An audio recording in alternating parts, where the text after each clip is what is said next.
Hello दोस्तों, कैसे हैं आप सब। आज के वीडियो में हम पढ़ेंगे आनोमरिक इफेक्ट। तो आनोमरिक इफेक्ट पढ़ने से पहले सबसे पहले हम जान लेते हैं कि ये आनोमरिक कार्बन क्या है और आनोमर्स क्या है। तो देखो, carbon bonded directly to two hetero atoms, उसको हम बोलेंगे आनोमरिक कार्बन। हेटेरो एटम यानी कार्बन और हाइड्रोजन के अलावा और संसार में जितने भी एटम्स हैं सबको हम बोलेंगे हेटेरो एटम। तो अगर कोई कार्बन दो हेटेरो एटम से डायरेक्टली अटैच्ड है तो वो कार्बन हो जाएगा हमारा आनोमरिक कार्बन। यहाँ पर देखो, ये जो तीनों एग्जाम्पल यहाँ पर दिए गए हैं, तीनों में देखो ये जो ऑरेंज वाली कार्बन है ये हमारी आनोमरिक कार्बन है। क्यों? क्योंकि ये तीनों ही हेटेरो एटम से अटैच्ड हैं, वो भी दो दो हेटेरो एटम से अटैच्ड हैं।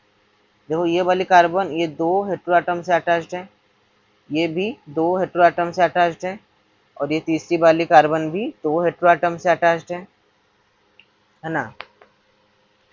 तो इसलिए ये सब होंगे हमारे आनोमरिक कार्बन। अब देखते हैं कि आनोमर्स क्या है। आनोमर होते हैं वो कंपाउंड जो डिफर करते हैं उनके कन्फर्मेशन में एट आनोमरिक कार्बन, यानी सब कुछ तो सेम होता है दोनों कंपाउंड में, बस कन्फर्मेशन अलग होता है आनोमरिक कार्बन पे। देखो ये ग्लूकोज का एग्जाम्पल हमने लिया है, अल्फा डी ग्लूकोज और बीटा डी ग्लूकोज। दोनों केसेस में क्या होता है, ये जो कार्बन है ये हमारा आनोमरिक कार्बन है ना, ये जो आनोमरिक कार्बन है हमारा। क्यों? क्योंकि ये ऑक्सीजन पे लगा हुआ है, यहाँ पर भी ऑक्सीजन पे लगा हुआ है, अटैच हुआ है, तो दो हेटेरो एटम से लगा हुआ है, तो ये हमारा आनोमरिक कार्बन हो गया। अल्फा डी ग्लूकोज के केस में ये OH जो है वो एक्सियल है, और बीटा डी ग्लूकोज के केस में OH जो है वो इक्वेटोरियल है। तो सिर्फ इसी पोजीशन पे ही डिफरेंस है, आनोमरिक पोजीशन पे। तो इन दोनों कंपाउंड्स को हम बोल सकते हैं ये दोनों आपस में क्या है, अल्फा डी ग्लूकोज और बीटा डी ग्लूकोज आनोमर्स। ठीक है। उसके बाद हम आएंगे आनोमरिक इफेक्ट पर, जो कि हमारा मेन टॉपिक है। तो ये आनोमरिक इफेक्ट आखिर क्या होता है, ये इसकी स्टेटमेंट ये होती है कि 8 anomeric carbon substituent prefers axial conformation. अब ये वाला जो एग्जाम्पल है इसको देखो, यहाँ पर ये वाला जो कंपाउंड है, ये वाला जो कार्बन आटम है, ये हमारा आनोमरिक कार्बन है, क्योंकि ये कार्बन आटम ऑक्सीजन से अटैच्ड है और एक्स से अटैच्ड है। और एक्स हो सकते हैं chlorine, fluorine, OMe, OET, nitro, या फिर कोई और हेटेरो आटम। तो दो हेटेरो आटम से अटैच होने की वजह से ये कार्बन हमारा आनोमरिक कार्बन हो गया। अब यहाँ पर जो सब्स्टिट्यूएंट है यानी ये जो एक्स है, ये प्रिफर करेगा एक्सियल फॉर्म। ठीक है, एक्सियल और इक्वेटोरियल दो फॉर्म पॉसिबल है, पर जो एक्सियल फॉर्म है, जहाँ पर एक्स एक्सियल में है, वो हमारा मेजर फॉर्म होगा, ज़्यादा अमाउंट में रहेगा इक्विलिब्रियम में। और इक्वेटोरियल जो है वो माइनर फॉर्म होगा और लेस स्टेबल होगा।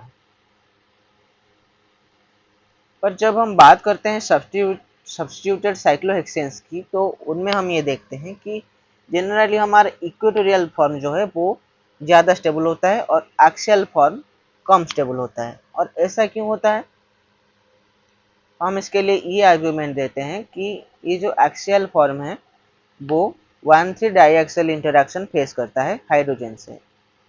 अब देखो यहाँ पर ये बॉन्ड है, और ये जो एक्स है ये 1,3 डाइएक्सियल इंटरेक्शन फेस करता है इन दोनों हाइड्रोजन से, जबकि ऐसी कोई इंटरेक्शन नहीं होती है हमारे इक्वेटोरियल फॉर्म में, जिसकी वजह से इक्वेटोरियल फॉर्म जो है वो ज़्यादा स्टेबल होता है और एक्सियल फॉर्म जो है वो कम स्टेबल होता है।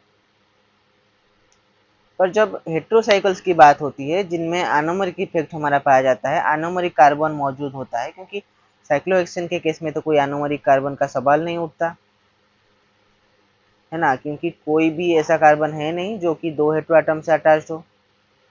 और यहाँ पर देखो ये हेटेरोसाइक्लिक रिंग जो है, यहाँ पर तो ये आनोमरिक कार्बन है। इस जगह पर क्या होता है कि एक्सियल फॉर्म जो है वो डोमिनेट करता है, भले ही 1,3 डाइएक्सियल इंटरेक्शन हो। देखो यहाँ पर भी हाइड्रोजन मौजूद है, 1,3 डाइएक्सियल इंटरेक्शन हो सकती है, पर फिर भी पर फिर भी हमारा एक्सियल फॉर्म जो है वो डोमिनेट करता है। ऐसा क्यों?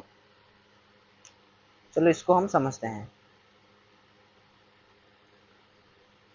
तो इसकी पहली एक्सप्लेनेशन है नॉन बॉन्डिंग इंटरैक्शन। अब देखो, जब एक्सियल फॉर्म में हमारी रहेगी कंपाउंड, तो ये वाली जो है सी एक्स बॉन्ड, कार्बन और एक्स के बीच में बॉन्ड, ये है सिग्मा बॉन्ड। और इसके ऑपोजिट में जो है वो हमारा सिग्मा स्टार यानी एंटी बॉन्डिंग ऑर्बिटल है इसका। और यह लोन पेयर ऑक्सीजन का। अब देखो, ये लोन पेयर और ये जो सिग्मा बॉन्ड है वो आपस में क्या है, पेरिप्लानर, सिन पेरिप्लानर है, जिसकी वजह से क्या होगा कि ये आसानी से डोनेट कर सकता है लोन पेयर अपने इलेक्ट्रॉन्स को इस sigma star antibonding orbital में। और इसको हम बोलेंगे n to sigma star hyperconjugation, जो कि एक नॉन बॉन्डिंग इंटरेक्शन होता है। और इस इंटरेक्शन के चलते क्या होता है कि एनर्जी जो है स्ट्रक्चर की वो कम हो जाती है, जिसकी वजह से स्टेबिलिटी इसकी बढ़ जाती है। पर जब हम बात करते हैं इक्वेटोरियल फॉर्म के, तो ये जो एंटी बॉन्डिंग ऑर्बिटल है सिग्मा स्टार, ये बिल्कुल भी सिन पेरिप्लानर नहीं होता ऑक्सीजन के किसी भी लोन पेयर से। देखो, ये ऑक्सीजन का लोन पेयर है, ये भी ऑक्सीजन का लोन पेयर है, पर बिल्कुल भी सिन पेरिप्लानर नहीं है ये वाला सिग्मा स्टार। इसकी वजह से क्या होता है कि हाइपर कंजुगेशन नहीं हो पाता है ना। और ये हाइपर कंजुगेशन होने की वजह से ये वाला जो है वो ज़्यादा स्टेबल फॉर्म होता है, एक्सेल फॉर्म। अब देखो, उसी चीज़ को हमने क्या किया है कि न्यूमैन प्रोजेक्शन में समझने की कोशिश की है। अब ये इक्वेटोरियल फॉर्म को यहाँ पर न्यूमैन प्रोजेक्शन में रखा हुआ है और यहाँ पर एक्सियल फॉर्म को न्यूमैन प्रोजेक्शन में रखा हुआ है। देखो, इक्वेटोरियल फॉर्म में देखो कि लोन पेयर कितनी दूर है हमारे सिग्मा स्टार से, और यहाँ पर देखो कितना पास है लोन पेयर सिग्मा स्टार के, क्योंकि सिन पेरिप्लानर कंडीशंस बन रही हैं, जिसकी वजह से क्या होगा कि ये लोन पेयर डोनेट करेगा आसानी से अपने इलेक्ट्रॉन्स को सिग्मा स्टार में, और स्टेबिलिटी इंक्रीज होगी क्योंकि एनर्जी डिक्रीज होगी कंपाउंड की। ठीक है, उसके बाद हम देखेंगे डाइपोल मिनिमाइजेशन। तो ये क्या होता है, ये कहता है कि अगर डाइपोल मोमेंट किसी कंपाउंड की कम होती है तो वो लेस रिएक्टिव होती है, जिसकी वजह से वो मोर स्टेबल होते हैं। और जब एक्सियल फॉर्म होता है उसमें देखो डाइपोल यहाँ पर इस तरीके से है, और यहाँ पर एक और डाइपोल यहाँ पर है ना, इलेक्ट्रोनेगेटिव एटम के डायरेक्शन में होगी डाइपोल्स, जिसकी वजह से क्या हो रहा है कि एक्सियल फॉर्म में नेट डाइपोल जो है वो बहुत ही कम होता है, जबकि इक्वेटोरियल फॉर्म में लगभग सेम डायरेक्शन पे दोनों ही डाइपोल हैं, जिसकी वजह से वो एक दूसरे को कैंसिल करने के बजाय रीइंफोर्स करते हैं, यानी एक दूसरे को अडॉप्ट करते हैं, जिसकी वजह से डाइपोल मूवमेंट ज़्यादा हो जाती है। तो ज़्यादा डाइपोल मूवमेंट यानी ज़्यादा रिएक्टिविटी मतलब कम स्टेबिलिटी, और कम डाइपोल मूवमेंट मतलब कम रिएक्टिविटी मतलब ज़्यादा स्टेबिलिटी। अभी यही वजह है कि हमारा जो एक्सियल फॉर्म है वो ज़्यादा स्टेबल होता है। उसके बाद फैक्टर्स अफेक्टिंग एनोमरिक इफेक्ट। सबसे पहले effect of solvent. Anomeric effect present हो ना हो, पर अगर सॉल्वेंट को हम चेंज कर दें तो इक्वेटोरियल और एक्सियल में से कौन सा प्रोडक्ट जो है वो मेजर होगा, वो बदल जाएगा। अगर हम पोलर सॉल्वेंट लेते हैं तो जिसकी डाइपोल मूवमेंट ज़्यादा होगी वो मेजर होगी, और नॉन पोलर सॉल्वेंट लेते हैं तो जिसकी डाइपोल मूवमेंट कम होगी वो मेजर होगी। अब देखो, पहले एग्जाम्पल में हमने क्या किया, CCl4 CH2 या फिर गैस फेज, तो ये हमने लिया है नॉन पोलर कंडीशंस। तो जिसकी डाइपोल मूवमेंट जो है वो कम होगी वो हमारी मेजर होगी। तो एक्सियल की डाइपोल मूवमेंट कम है, इसकी वजह से ये हमारी मेजर फॉर्म है। पर जब हम सॉल्वेंट लेते हैं वाटर या फिर डीएमएसओ, जो कि पोलर सॉल्वेंट होते हैं, वाटर होता है पोलर प्रोटिक और डीएमएसओ होता है पोलर अप्रोटिक, पर दोनों ही तो पोलर हैं। तो पोलर सॉल्वेंट में क्या होता है कि वो फॉर्म ज़्यादा प्रिवेल करेगा, ज़्यादा मात्रा में वो फॉर्म मिलेगा जो कि डाइपोल मोमेंट में ज़्यादा होगा। और हम जानते हैं कि इक्वेटोरियल फॉर्म की डाइपोल मोमेंट ज़्यादा होती है। तो इसी वजह से क्या होगा कि इक्वेटोरियल जो है यहाँ पर मेजर होगा।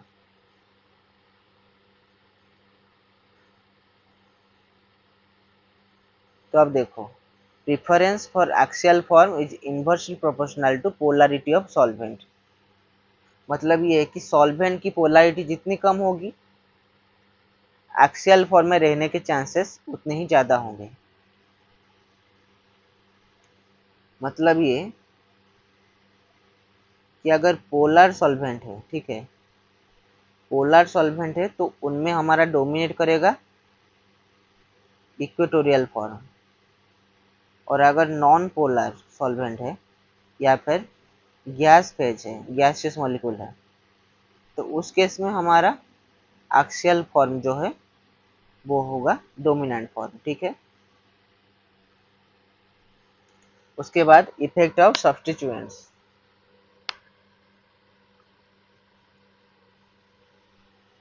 Preference for axial form is directly proportional two electron withdrawing group.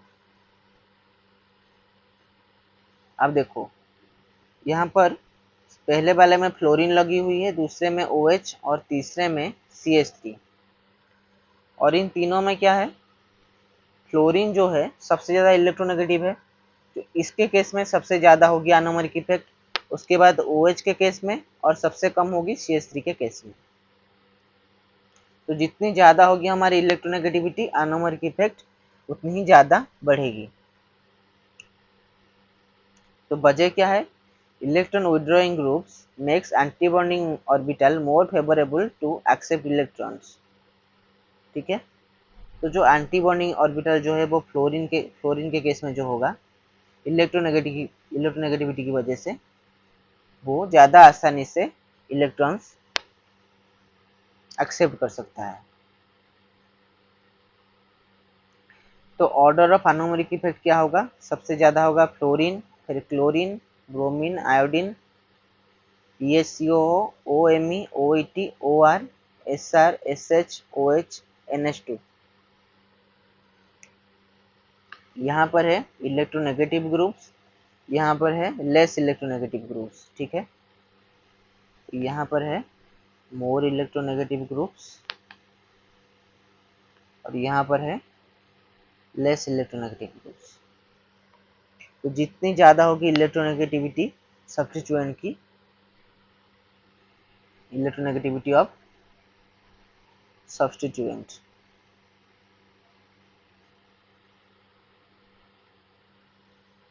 तो जितनी ज़्यादा होगी सब्स्टिट्यूएंट की इलेक्ट्रोनेगेटिविटी उतनी ही ज़्यादा होगी हमारी आनोमरिक इफेक्ट। उसके बाद रिंग साइज, तो सबसे ज़्यादा आनोमरिक इफेक्ट देखने को मिलेगी 6 मेंबर रिंग में, उसके बाद 5 मेंबर रिंग में, उसके बाद 7 मेंबर रिंग में, उसके बाद बाकी रिंग्स में। उसके बाद electronegativity of heteroatoms. Anomeric effect is directly proportional to electronegativity of heteroatom. तो पहले में हमने ये देखा था कि सब्स्टिट्यूएंट जो है वो अगर ज़्यादा इलेक्ट्रोनेगेटिव होगा तो एनोमरिक इफेक्ट ज़्यादा होगा। यहाँ पर एक और चीज़ हमने देखी कि जो हेटेरोएटम है हमारे रिंग में, यहाँ पर ऑक्सीजन है, NH है, सल्फर है, ये जो रिंग के हेटेरोएटम्स है उनकी इलेक्ट्रोनेगेटिविटी अगर ज़्यादा होगी तब भी हमारी एनोमरिक इफेक्ट ज़्यादा होगी, जिसकी वजह से ऑक्सीजन के केस में सबसे ज़्यादा एनोमरिक इफेक्ट, उसके बाद NH के केस में, उसके बाद सल्फर के केस में। तो ये सब आपको याद रखना है। आज के वीडियो में बस इतना ही, मिलेंगे अगले वीडियो में।